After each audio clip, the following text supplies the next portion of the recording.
Nous sommes venus prier. Nous sommes venus t'écouter.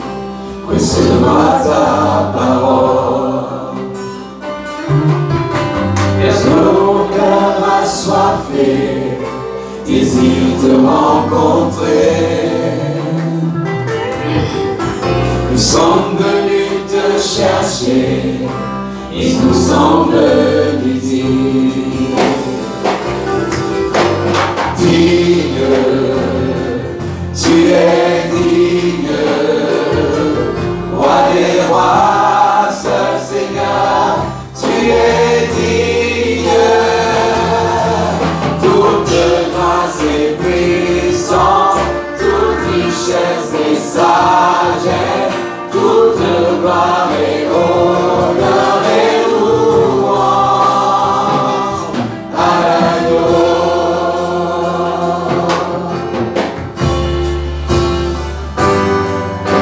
Nous désirons ton pardon, nous nous sommes éloignés. Et dans ta miséricorde, et pardonne nos péchés. Seigneur, souffle un vent nouveau sur toute cette terre. Marche parmi ton peuple, par ta puissante main.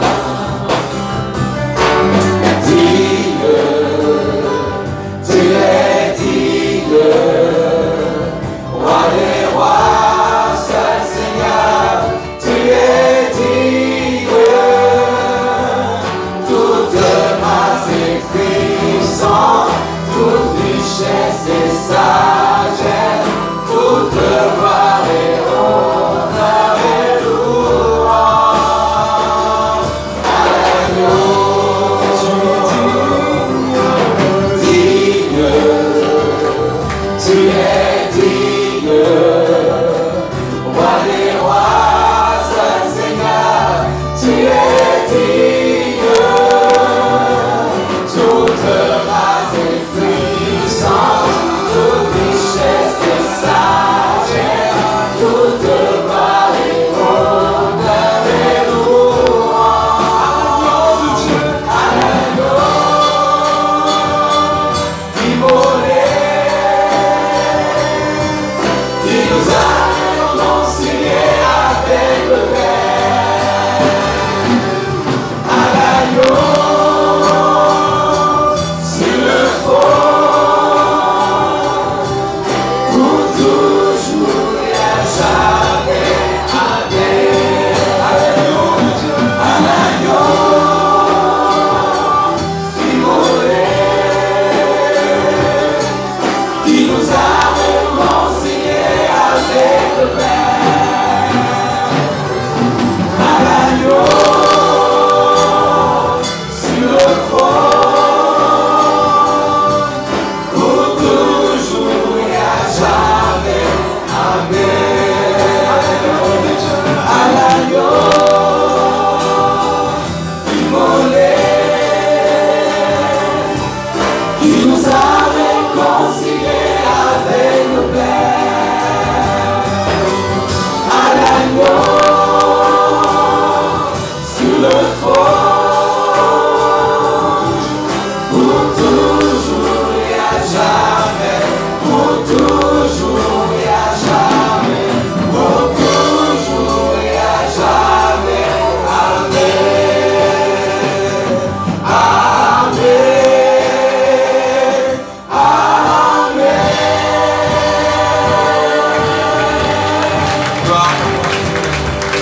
Gloire et louange à toi. Sois béni, notre Dieu, parce que tu es Dieu. Tu es le seul Seigneur. Il n'y a point de semblable à toi.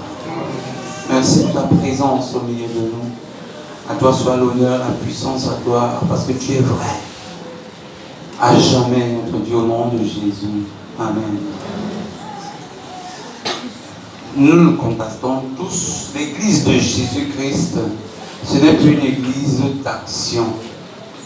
C'est une église des hommes qui sont assis derrière les 4 murs, en train d'adorer, comme on vient de faire, de célébrer, de partager la parole de Dieu. Et qui parfois, quand ils sont fatigués, ils partagent les commérages. Mais une église n'est plus une église d'action.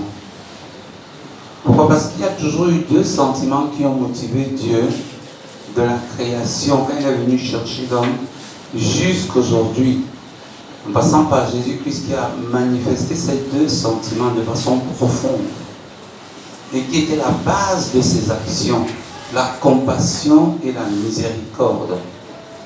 Et nous allons parler de ces 2 sentiments et voir comment, parce que l'Église, les chrétiens ne sont plus compatissants et miséricordieux, ils ne favorisent pas le salut d'une multitude et même la guérison d'une multitude. Dans le livre de Matthieu chapitre 20, les versets 34, la Bible nous dit, je vais commencer à lire au verset 29, lorsqu'il sortit de Jéricho, une grande foule suivit Jésus.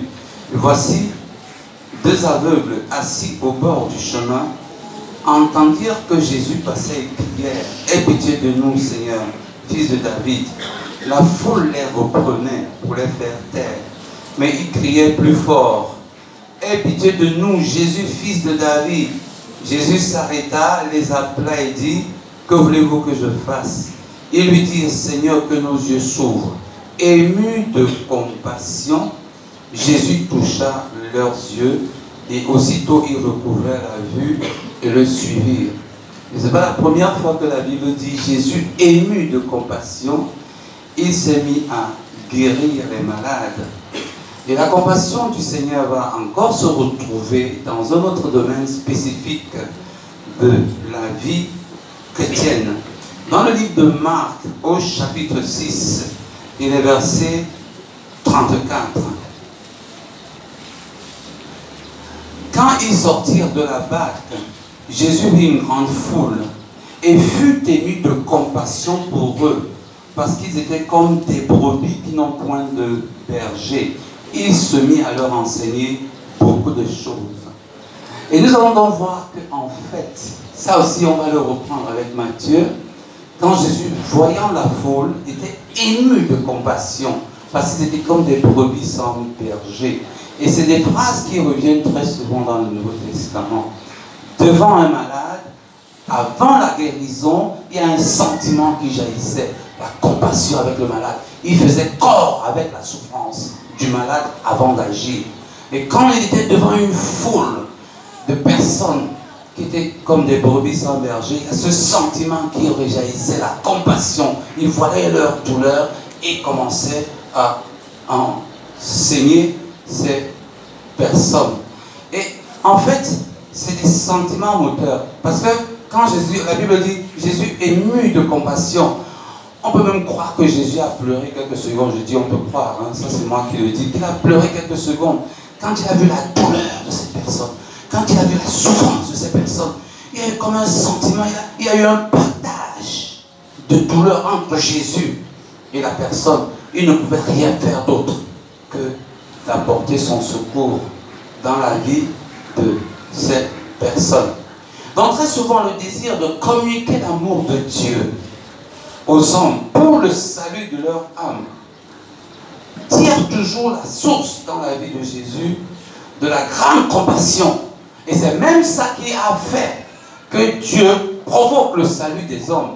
Parce quand il a vu l'homme, il a vu la situation nouvelle, je crois, d'Adam et Ève, du jardin, dans une terre aride et desséchée, je suis sûr qu'il y a eu quelque chose qui s'est passé dans le cœur de Dieu pour une personne qu'il aime. Quelque chose s'est passé. Et c'est ça qui était avec notre Seigneur. Il partageait la souffrance de ces personnes. Il partageait la peine de ces personnes. Il voyait des vies désorientées. Ils étaient comme des brebis sans berger. Des vies totalement désorientées. Qui ne savaient où partir et comment faire. Et comme Ésaïe disait, chacun suivait sa propre voie. Les uns c'était des ivrognes, les autres qui étaient couchés au bord de la rue, sans avenir, sans espoir. D'autres c'était des bandits qu'on était en train de vouloir tuer. D'autres c'était des adultères qu'on était en train de vouloir lapider. Et quand Jésus regardait toute cette foule de personnes, et il savait que c'est son Père qui les a créés avec quelque chose qui naissait au-dedans de lui, que la Bible a appelé la compassion. Et il voulait les faire sortir de leur douleur. Il voulait, comme il a dit lui-même, venez à moi, vous tous qui êtes fatigués et chargés, je vous donnerai le repos.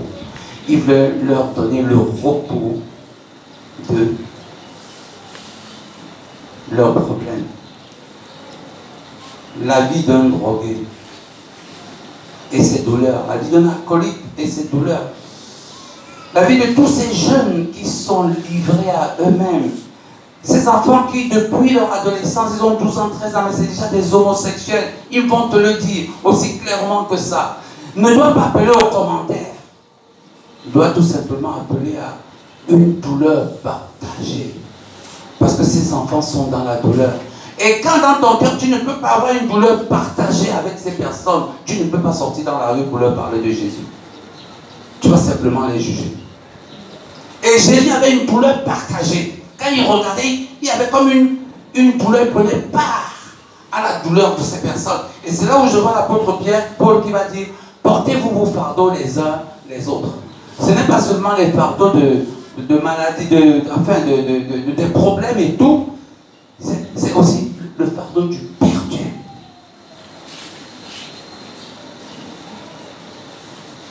La vie d'un ivrogne devait dire quelque chose à quelqu'un.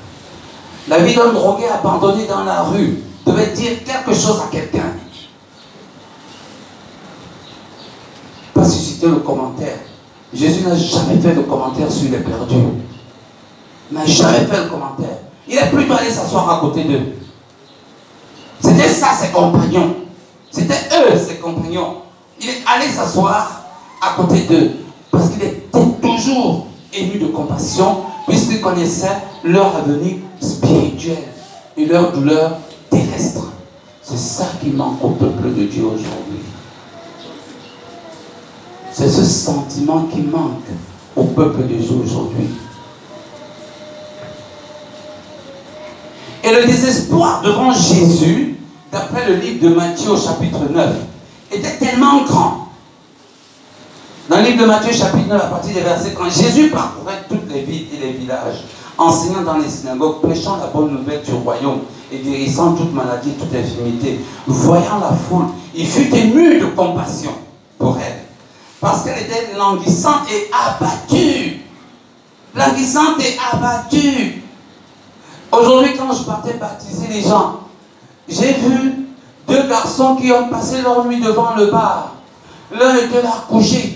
Je l'ai regardé, j'avais des larmes dans les yeux. Parce que ce gars, mais je ne pouvais pas aller lui parler de Jésus. Un chrétien aurait pu dire, voilà la vie des pécheurs.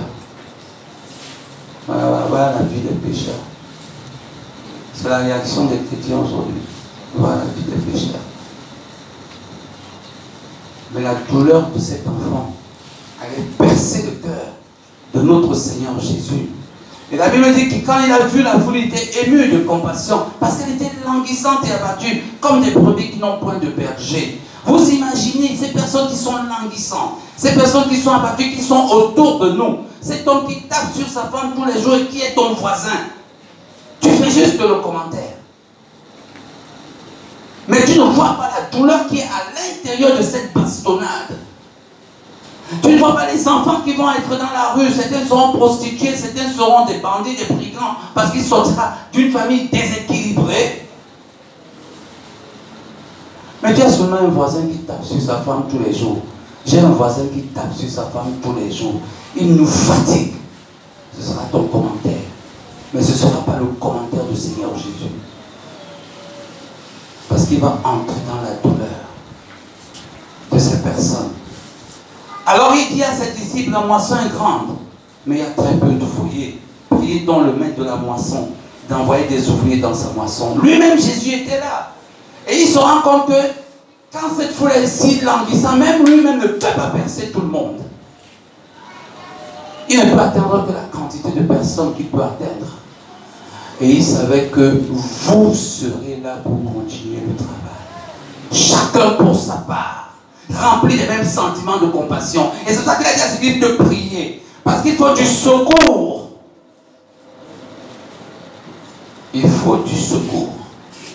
Parce que Jésus savait que les serviteurs de Dieu aujourd'hui seraient des gens qui sont assis sur une belle table, avec des belles chaises. Et avant qu'ils ne prêchent, on a du jus qui est devant eux, de l'eau qui est devant eux. Et là, qui ne sera que maison, église, voiture, belle voiture, parfois 4-5 voitures. Et quand ils passent, ils n'osent même pas rejeter le regard sur la prostituée qui est au bord de la route. Ils n'osent même pas jeter son regard. Je me rappelle quand on était à Yaoundé, mon épouse et moi, on travaillait dans la rue auprès des prostituées, des drogués pendant 5 ans d'avant fait. Et à un certain moment, on les a sortis de la route. Et tous les dimanches, ils venaient à la maison pour adoration et on partageait le repas, on projetait un film et tout. Et les gens du quartier, qui n'ont pas percé le problème de ces gars, ont commencé à dire, il nous apporte des bandits au quartier, il faut qu'on aille lui parler. Mais pendant que nous étions assis avec ces enfants et que nous pénétrions ces enfants, nous avons compris que pour eux, prendre la drogue, c'était se faire une carapace. C'est donner une certaine force. Au-dedans d'eux, c'est des cœurs brisés. Au-dedans d'eux, c'est des enfants qui ont un mal-être. Ils n'ont pas leur mère, ils n'ont pas leur père. Ils sont sortis des familles polygames où on a mal éduqué les enfants. Ils ont toutes les raisons. Ceux qui ont fait la vue sont très petits, mais ils sont sortis des familles brisées. Ils sont sortis. Ce sont des enfants abandonnés par leur père, par leur mère. Ils n'ont pas choisi d'être ce qu'ils voulaient être. Et au-dedans d'eux, c'était des gens faibles. Et pour se donner une force, il leur fallait prendre la drogue. Il leur fallait prendre le couteau. Et quand tu le vois prendre le couteau et prendre la drogue, tu vas dire, cet homme est perdu. Jésus voit la douleur intérieure de cet homme. Et il sera ému de compassion. Et quand il est ému de compassion, il va l'approcher. Amen. L'église de Jésus-Christ n'est plus compatissante. Elle a perdu toute la compassion. Perdu pour le mal. On est centré sur nous-mêmes. Belle voiture, belle maison, belle église pour adoration, bien habillée et tout. J'ai même vu une fois, on avait attrapé un voleur. Et quand on a attrapé le voleur, j'ai vu des frères qui ont pris des bâtons pour aller taper sur le voleur. Je me suis arrêté, j'ai dit, c'est pas possible. Une chrétienne qui prend un bâton pour taper le voleur.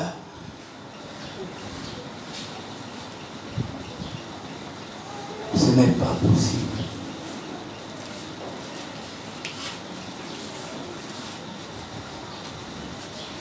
Parce qu'il n'a pas compris la douleur de ce gars.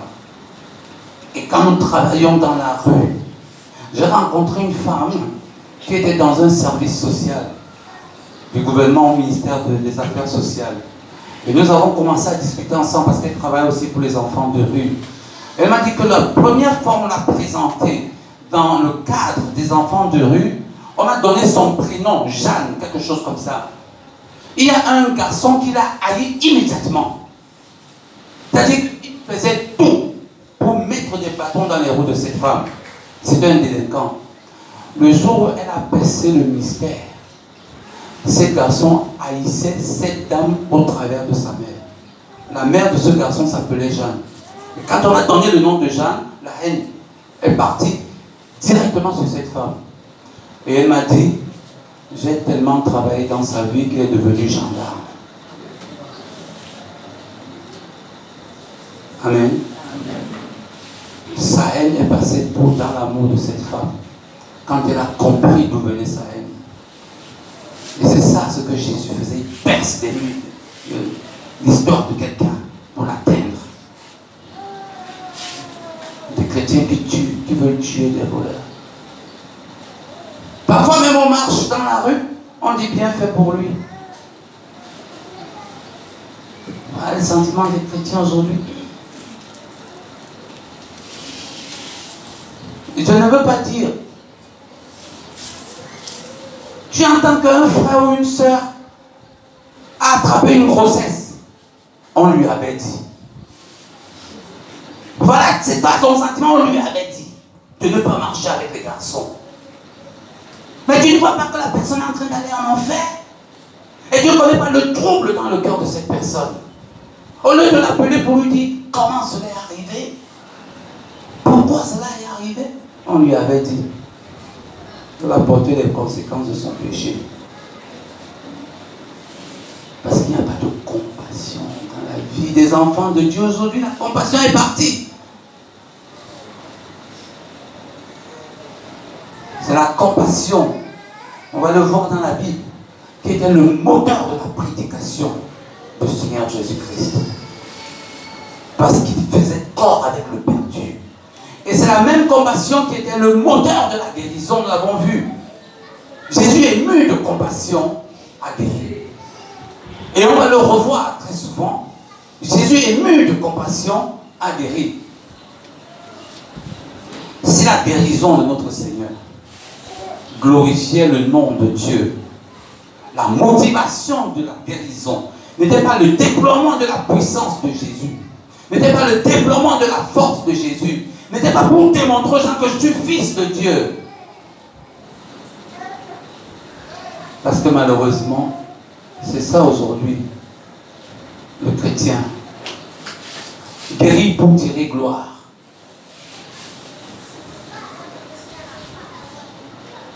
Ce n'est pas d'abord ça pour le Seigneur. C'était la douleur qu'il y avait dans la vie de cette personne.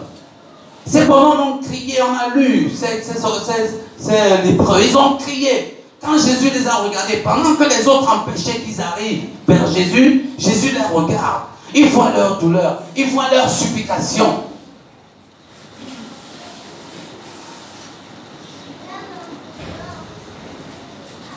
Il les a guéris à cause de leur douleur.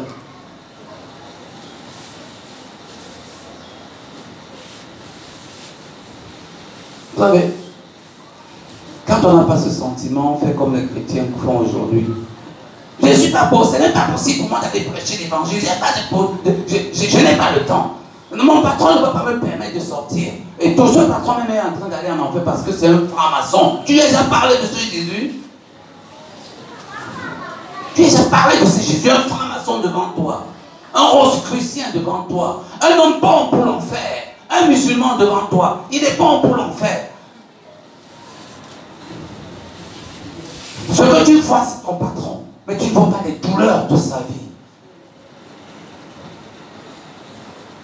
C'est pour ça que tu dis que je ne peux pas lui parler de Jésus. Tu ne peux pas lui parler de Jésus.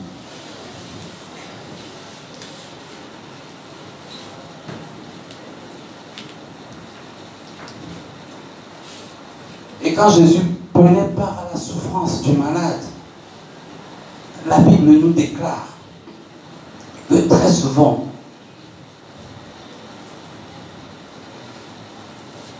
quand on va lire dans le livre de Matthieu chapitre 20, versets 29 et 32,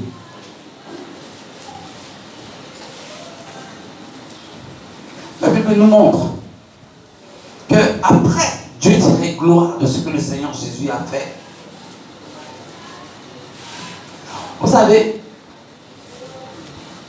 quand vous voyez un malade, vous avez deux réactions. La première réaction, c'est que, oh, il est malade. Tu es venu lui rendre visite. Prions. La deuxième réaction, c'est, oh, comment il souffre. Oh, combien il souffre. Vous n'aurez pas les mêmes réactions. Celui qui dit, je rends visite à un malade, et il voit juste un malade devant lui.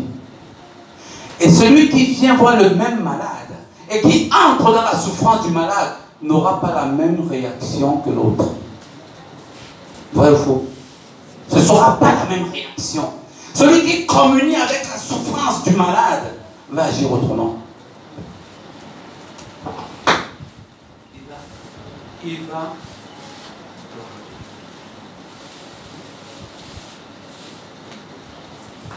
Celui qui communie avec la souffrance du malade.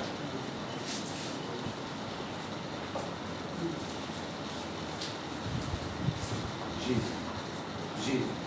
Gloire à Dieu. Je disais que celui qui communie avec la souffrance du malade, il va agir autrement. Frère, nous ne communions pas avec la souffrance des autres. Nous ne communions pas avec la souffrance des pécheurs. Nous prions parce que c'est une habitude. Nous prions simplement parce que c'est une habitude. Vous savez, l'église de Jésus est laxiste.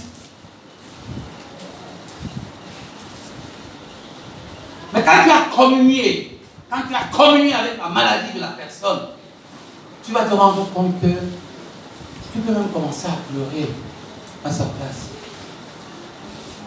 Tu vas te rendre compte que tu peux même dormir à côté de lui pour partager ses peines. Tu vas te rendre compte que si tu as l'argent en banque, tu vas sortir tout. Parce que tu as communié à la souffrance du frère. Et c'est ce que le Seigneur Jésus faisait. Il communiait d'abord. Et la guérison serait très facile. Parce que tu ne feras pas une prière, comme on peut dire en français, en l'air. Tu feras une prière profonde qui vient du fond de ton cœur, de la douleur que toi-même tu ressens. C'est ça l'homme compatissant. Et si cet homme, en plus d'être compatissant et miséricordieux, c'est une personne totalement forte dans le Seigneur. Elle peut faire des grandes choses pour le salut des âmes. Elle peut faire des grandes choses pour la guérison des nations. Parce que la miséricorde, on parle d'elle maintenant, pousse aussi à l'action vers l'autre. Si la compassion pousse à la prédication, si la compassion pousse à une prière de guérison véritable, qui n'est pas l'exposé de la puissance qu'on a en Jésus, l'exposé de la force qu'on a en Jésus, l'exposé de la gloire qu'on a en Jésus, mais la communion aux douleurs de la personne, les choses ne seront pas les mêmes.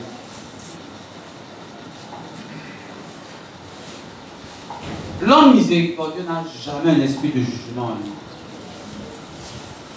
Un homme miséricordieux n'a jamais un esprit de jugement en lui, mais un fort désir d'aider l'autre dans sa misère, quel que soit le grand péché que cette personne a fait, quelle que soit la gravité de ses erreurs.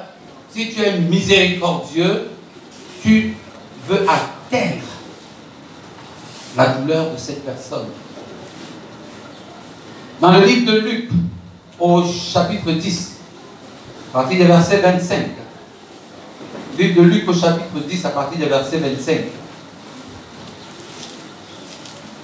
La Bible nous dit, un docteur de la loi se leva et dit à Jésus pour l'éprouver, mais que dois-je faire pour hériter la vie éternelle? Jésus lui dit, qu'est-ce qu'il est écrit dans la loi? Que dis-tu? Il répondit, tu aimeras le Seigneur ton Dieu de tout ton cœur, de toute ton âme et de toute ta force, et de toute ta pensée, et ton prochain comme toi-même. Tu as bien répondu, lui dit Jésus, fais cela et tu vivras. Mais lui, voulant se justifier, effectivement, parce qu'il ne faisait pas un bon chrétien de temps présent, dit à Jésus, qui est mon prochain? Jésus répondit et dit, un homme descendait de Jéricho, de Jérusalem à Jéricho, il tomba au milieu des brigands qui le dépouillèrent, le chargèrent de coups et s'amalèrent, et le laissant des mille morts. Le sacrificateur qui par hasard descendait par le même chemin, ayant vu cet homme passa outre. Un lévite qui arriva aussi dans ce lieu, l'ayant vu, passa outre. Mais un samaritain qui voyageait, étant venu là, fut ému de compassion lorsqu'il le vit. S'approcha et pendant ses plaies, et y versant de l'huile et du vin. Puis il le mit sur sa propre monture, le conduisit à une hôtellerie et prit son soin de lui. Le lendemain, il tira 2 deniers, les donna à l'autre et dit, aie soin de lui. De ce que tu dépenses, et ce que tu dépenseras de plus, je te le rendrai à mon retour. Lorsque lequel de ces trois te semble avoir été le prochain de celui qui est tombé au milieu des brigands? C'est celui qui a exercé la miséricorde envers lui, répondit le docteur de la loi. Je lui ai dit, va et toi, fais de même. Lequel est le frère du frère qui est hospitalisé? Celui qui lui a simplement rendu visite ou celui qui a exercé la miséricorde? C'est celui qui a exercé la miséricorde. Lequel des frères est le vrai frère de la famille ou des frères vers lesquels il est parti? Et il a trouvé qu'ils sont dans les problèmes. Et il a laissé 1000 francs, a fait une courte prière et il est parti. Il n'a même pu appeler plus tard. Ou celui qui est resté, a pénétré la douleur de ces personnes. Et non seulement il a porté son aide, il est venu laver les habits, laver les assiettes et faire des choses. Et porter la personne, l'amener à l'hôpital. Lequel est le vrai frère? C'est celui qui a exercé la miséricorde, dit Jésus. Y a-t-il combien de chrétiens qui peuvent le faire aujourd'hui? Vous connaissez le nombre de chrétiens qui peuvent le faire? Le nombre de chrétiens qui peuvent exercer la miséricorde? Tout est parti de la compassion. Quand les Lévites et les Samaritains, ils sont venus à passer, plein de jugements pour le pécheur, plein de jugements pour le malheureux. Et comme je disais, ce sont ces jugements que nous avons. La sœur, c'est vrai, elle a fait la fornication, elle a eu un enfant, mais maintenant, il lui faut la layette, il lui faut ceci. Tu vas tout simplement dire, elle a péché. Elle a péché. Elle a péché. Mais le frère plein de compassion, là maintenant c'est la miséricorde, qui ne juge pas, qui ne condamne pas. Quand il sera ému de compassion en voyant la douleur de cette sœur qui a péché. Même 3 fois, elle était dans l'église, elle a eu un enfant, on lui a parlé, elle a dit oui, je me répands. Après, elle a encore eu un autre enfant. Oui, je me répands. Après, elle a encore eu un autre enfant. Oui, je me répands. Et quand il y a de voir la 3e fois, pour dire, elle a encore eu un enfant. Ah, elle ne sait pas ce qu'elle veut. Elle est menteuse. Elle nous trompe. Maintenant, elle va encore revenir pour que nous puissions l'aider pour aller porter son 4e enfant. Mais le compatissant, le miséricordieux va pénétrer la douleur. Il va voir que maintenant, elle a 3 enfants. Elle va faire. Alléluia. Et il est habité des sentiments de Jésus-Christ. Oh Jésus, tu es très bon. C'est pour ça qu'ils n'ont pas aidé le malheureux. Mais la compassion est d'abord venue. Et après, il a exercé la miséricorde. Et la miséricorde, il a pris soin de ce gars. S'il fallait pardonner ses péchés, il a pardonné ses péchés. Il a mis sur son épaule et il a amené et il a pris en charge la personne. Dans le livre de Jean, chapitre 8, quand on a amené la femme pécheresse, les scribes et les pharisiens amenaient cette femme en flagrant délit d'adultère. Dis-nous ce qu'on doit faire. Elle va mourir. Nous, on le sait. C'est ce que Moïse a dit. Elle va mourir. Elle va mourir. Il n'y a aucune autre sanction possible. Quand tu marches dans la rue, et comme attraper le voleur, et comme en train de vouloir le brûler, enfant de Dieu, tu ne vas pas aller vers cette personne pour dire s'il vous plaît, ne le brûlez pas, s'il vous plaît, ne le brûlez pas. Elle m'a dit bien fait pour lui.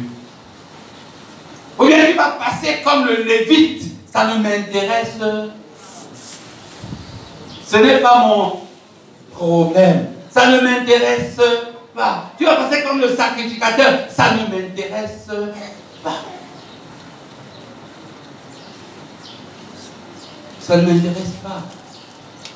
Mais quand tu es ému de compassion, de voir comment ce gars va brûler, de voir comment ce gars va aller directement en enfer, de voir les souffrances qu'il va revêtir, même si on ne t'écoute pas, tu iras quand même vers cette personne pour leur dire au nom de Jésus, au nom de s'il vous plaît, au nom de Jésus, laissez cet homme. Tu n'as pas passé dans ta grosse voiture en chantant les cantiques. Digne, tu es digne. Pendant ce temps, on est en train d'envoyer quelqu'un dans la souffrance. Le Samaritain, lui qui ne connaît pas le Dieu d'Israël, va s'arrêter. Il va s'arrêter. Parce qu'il est ému de compassion. Il va le prendre en charge. Il va le transporter. Il va l'amener à l'hôpital. Et quand, comme je disais, On a amené cette femme. On va le tuer. Il faut le tuer. Il faut la tuer, je vous l'ai dit. Il faut la tuer. Jean chapitre 8, verset 1 à 11. La femme adultère. Moïse dans la loi dit, il faut la lapider, il faut la lapider. Mais l'esprit de jugement, il faut la lapider. Et ce sont ces sentences que nous avons souvent dans l'église. Ils ont qui envoient le feu aux sorciers. Ils ont qui maudissent leurs ennemis. Il faut les tuer. La Bible nous enseigne que quand Jésus les a amenés à l'intérieur de leur propre conscience, ils se sont rendus compte que leur conscience n'est pas pure. Toi qui passes, mon frère, ma soeur, sans même t'arrêter, ta conscience est pure. Ta conscience est juste. Si on t'arrête à ce moment précis et qu'on te demande, tu n'as pas de péché, on va se rendre compte, ma soeur, que tu as désobéi à ton mari ce matin-là même. Que tu as rudoyé ta femme ce matin-là même. Entre toi et le voleur, quelle est la différence? Mais Jésus est toujours ému de compassion pour toi. Et leur propre conscience les a jugés. Toi qui tues le sorcier, qui fait le commérage, qui est plus sorcier que qui? Qui est plus sorcier que qui?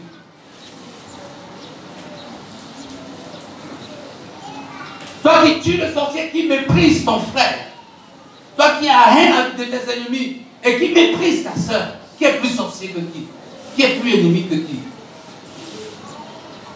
C'est pour ça que la miséricorde n'existe plus dans la maison de l'Éternel. Et qu'on ne peut plus communiquer l'amour de Dieu pour le salut des autres. La miséricorde n'existe pas. La compassion n'existe pas. Il y a même des frères. Quand on dit, on va cotiser pour quelqu'un, on sait bien que la personne a été dans une situation difficile. Tu sors juste un dé de 2000, tu balances dans le truc, tu vas te débrouiller. J'ai accompli ce que le pasteur a demandé. Mais si tu entrais dans la misère du frère, après l'église, tu serais allé chez lui. Oh, alléluia. Ça, c'est ce que Jésus avait fait. Parce qu'il était rempli des sentiments du Père. La compassion et la miséricorde. Si nos consciences pouvaient nous accuser, ne serait-ce qu'une seule seconde, nous serions compatissants et miséricordieux pour les autres. Nous pardonnerions facilement le péché des autres. Ce frère est venu dire à sa femme, un jour, ma femme, j'ai commis l'adultère. Je n'ai pas fait, il ne faut pas raconter ce genre de choses. Ma femme, j'ai commis l'adultère. Sa femme lui dit que je ne te pardonnerai jamais, ni sur la terre, ni dans les cieux. Une servante de l'Éternel. Et elle est morte là-dedans. Et une sœur a eu une vision de l'Éternel, elle était en enfer.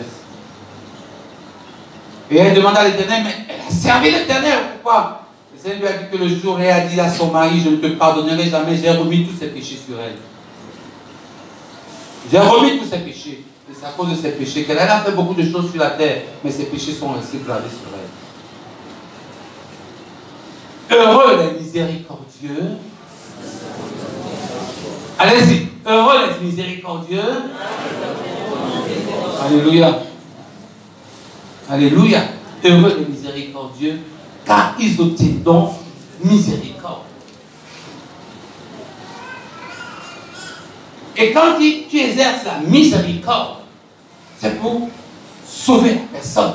C'est pour aider la personne. Et Jésus va dire, va et ne pêche plus. Pour qu'une telle chose ne t'arrive plus jamais. Est-ce que ceux qui t'ont condamné, qui t'ont emmené ici, ils sont encore là? Non. Moi aussi, je ne te condamne pas. Mais prends maintenant, va et ne pêche plus. Et si cette femme en fait encore pécher, Jésus aurait fait quoi? Il lui aura encore pardonné parce que lui-même a dit, pardonne ton frère 77 fois. Il dit, je suis heureux parce que Jésus lui-même me pardonne tous les jours 77 fois 7. Sinon, s'il n'était pas miséricordieux, il m'aurait déjà coupé la tête. La miséricorde manque à l'Église. C'est pour ça que l'action de l'Église est morte. C'est pour ça que l'action de l'Église est finie. Le frère peut mourir dans sa chambre. Peut mourir dans sa chambre. Coup de fil. Frère, comment tu te portes? Oui, je me porte pas très très bien. Que le Seigneur te bénisse. Alléluia. Que le Seigneur te bénisse. Il ne te porte pas bien. Ça veut dire quoi? Tu n'es pas sûr qu'il a besoin de toi pour que tu le portes pour aller faire pipi. Tu n'es pas sûr que c'est de ça? Est-ce que tu es sûr de ça? Oh, que le Seigneur te bénisse. Ton frère, tu es malade, lui. Oh, je suis venu voir comment tu vas. Pour le voir. Un sentiment de compassion et de miséricorde. Pour pouvoir participer à la douleur de l'autre. C'est pour ça que le salut n'est pas... Souvent je dis ici, mais il n'y a pas de pécheurs dans votre village. Nous voulons faire le programme d'évangélisation de l'année. On veut aller dans vos villages. Tu calcules l'argent que tu as dans la poche. Et tu vois le salut des hommes, ça ne t'intéresse pas. Vous savez, bien aimé, comme je disais, à se demander si les chrétiens qui tuent les sorciers, qui tuent les autres, ont eux-mêmes une conscience pure. Qui passent devant le malheureux, ils ont eux-mêmes une conscience pure. Qui prennent le bâton pour taper sur le voleur, ils ont eux-mêmes une conscience pure. Mais Jésus, il voyait que cette brebis, qui est la femme adultère, comme on a dit, devait être sauvée. Le pharisien voyait que ce malade, le samaritain, je voulais dire, voyait que ce malade devait être secouru. Et Jésus voyait non seulement la douleur sur le plan physique, mais il voyait aussi les conséquences spirituelles de ce qui va se passer. Il était ému de compassion. Que le Seigneur nous aide. Chrétien, oui. Vie de Jésus, je me demande si c'est oui aussi. Chrétien, oui. Vie de Jésus, je me demande si c'est oui. Compassion et la miséricorde n'existent plus dans la maison de l'Éternel. Tu es une grosse voiture, tu es pasteur. Dans ton parc, on voit 4 voitures. Dans ton église, tu ne sais même pas qu'il y a une vieille maman qui ne mange pas. Qui ne mange pas. Tu ne sais même pas ça. Tu ne sais même pas qu'il y a une vieille maman qui est dans la solitude. Qui vient juste bombarder des prédications. Après, tu rentres chez toi et tu exiges à la maman là de donner la dîme. Oh Seigneur, sauve ton peuple.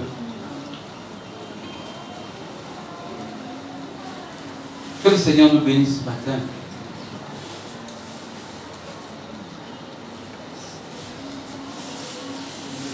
En réalité, bien-aimé,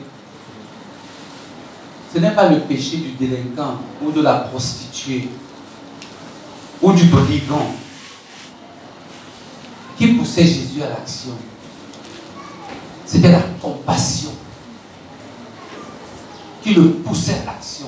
Et c'est cette compassion qui devait nous pousser à l'action.